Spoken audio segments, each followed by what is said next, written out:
gentlemen. Firstly, I would like to thank the Almighty for His mercy.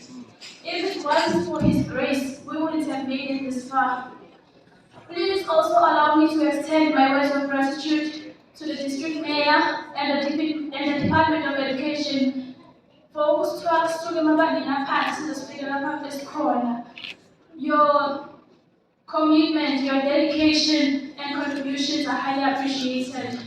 Mthando promoters bethu futhi who committed themselves to teaching us, educating us, and making sure that we had all the resources and the information that we needed in order to excel in our exams. Siyabonga kakhulu, sibonga nabazali bethu, our primary caregivers. Siyanisebenzisa ukuthi iy'nto zabantwana benu nizozidla.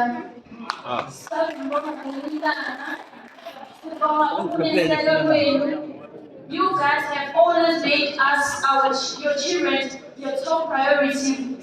You guys are the best.